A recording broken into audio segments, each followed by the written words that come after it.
Shut up and sit down. तो चलिए आइए अब हम लोग पढ़ते हैं 17.9 education as a factor of social change. Education plays an important role in social change. अब देखिए, शिक्षा जो है, जो हम लोग पढ़ाई करते हैं, वो एक बहुत ही महत्वपूर्ण रोल है उसका समाज में जो बदलाव होता है उसके लिए। While on one hand it is responsible for handling down tradition, culture, knowledge, and skills from one generation to another. On the other, it acts as an agent of social change. अब देखिए, एक तरफ तो अगर आप शिक्षित हैं तो आप अपने परंपरा को, अपनी संस्कृति को, अपने ज्ञान को, अपने कौशल को एक पीढ़ी से दूसरी पीढ़ी तक दे पाएंगे, अपने बच्चों को आप सिखा पाएंगे। दूसरी तरफ समाज में जो बदलाव है वो भी पढ़े लिखे लोगों की वजह से होता है। New ideas and values are initiated by it and become the goal for the young generation to pursue and achieve. नए नए विचार आते हैं लोगों के मन में, नए नए मूल्य बनते हैं, ठीक है, पढ़ाई लिखाई की वजह से।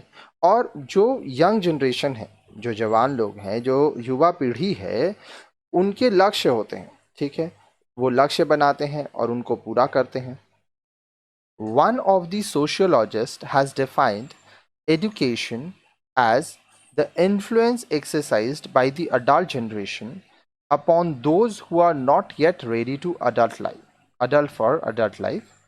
Its objective is to awaken and develop in the child those physical, intellectual, and moral conditions which are required of him both by society as a whole and by the immediate social environment. अब देखिए, एक sociologist बोलते हैं कि education से क्या होता है। ये जो अडल्ट जनरेशन है, जो युवा जो अडल्ट पीढ़ी है, जिसको हम लोग कहते हैं वयस्क लोग, ठीक है, जो अभी रेडी नहीं है अडल्ट लाइफ के लिए, ठीक है, वो पढ़ लिख के सीखते हैं उनको जीवन कैसे जीना है। उद्देश्य ये होता है कि एक बच्चा, उसका शारीरिक, मानसिक, जो फिजिकल है, इंटेलेक्चुअल, मोरल कंडीशन, ये सब अवेकन हो, डेवलप हो, उसका विकास हो, ताकि जब वो समाज में आए तो समाज का जो वातावरण है उसमें वो एक अच्छा जीवन जी सके। Society thus achieves two goals through education. तो इस तरह से जो हमारा समाज है उसके दो लक्ष्य होते हैं। पढ़ाई लिखाई से दो लक्ष्यों की पूर्ति होती है, to socialise, shape and develop the individual according to the social needs.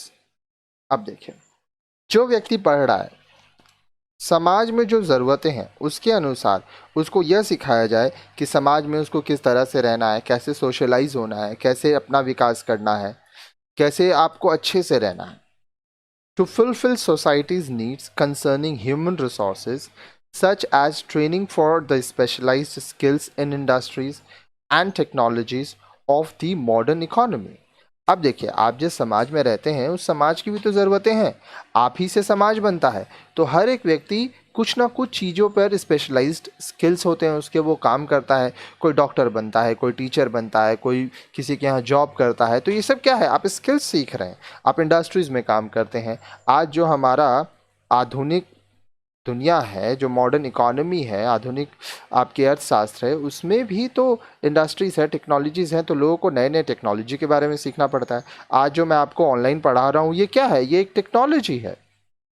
आगे देखिए, फिर आता है formal and informal education. Before we explain the role of education as a factor of social change, it is important to understand the two main types of education system, formal and informal. अब देखिए, इससे पहले कि हम ये समझ पाएँ कि एजुकेशन जो है, शिक्षा जो है, उसका क्या काम है, उससे कैसे समाज में बदलाव होता है, आइए ये आप समझिए। ये आपका समझना बहुत ज़रूरी है कि दो तरह के क्या एजुकेशन सिस्टम होते हैं। एक होता है फॉर्मल और दूसरा होता है इनफॉर्मल, औपचारिक, अनौपचारिक। Education which is imparted in a well-defined institutional setting is formal, and that which an individual acquires in the course of his daily activities and interactions in the family and society at large is informal.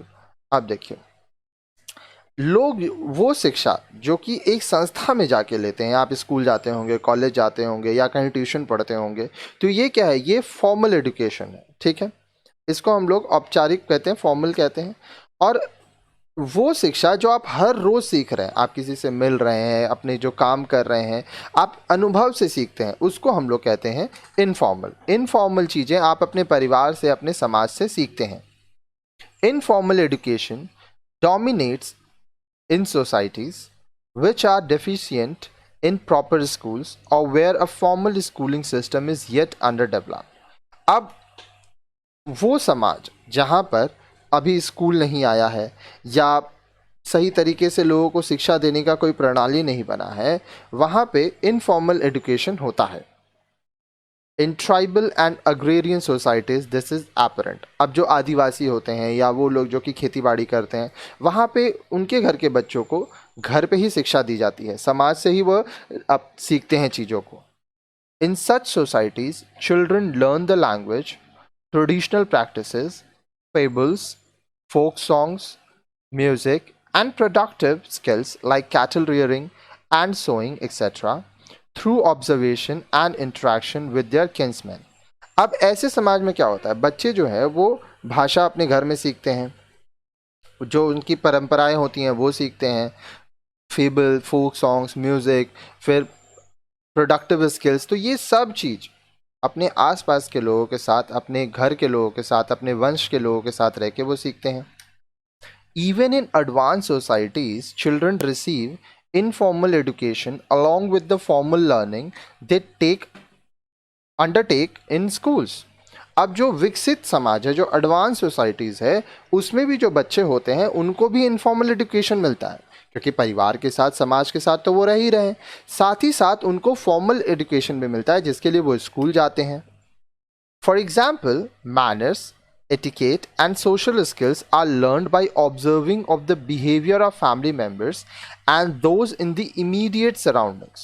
अब देखिए, उदाहरण के लिए बच्चा जो होता है उसका मैनर्स, एटिकेट्स, सोशल स्किल्स वो कैसे सीखता है, अपने परिवार के सदस्यों के व्यवहार को देख के और आसपास जो उसके लोग रहते हैं उनको देख के वो ये सब चीज़ों को सीखता है।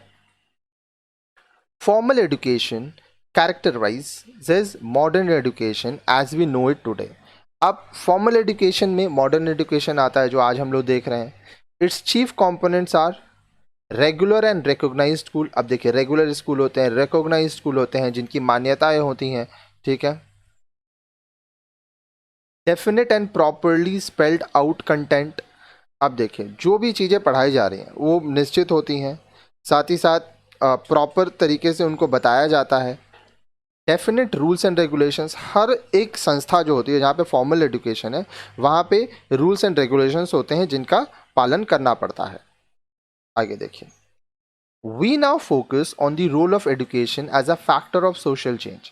अब देखिए, अब हम लोग देखेंगे कि जो एजुकेशन है, जो शिक्षा है, वो किस तरह से जो हमारे समाज में बदलाव है उसका कारक बनती है। The impact of education on different aspects of social life can be examined by studying the following. आप कैसे इसको समझ सकते हैं? Socialisation and social control.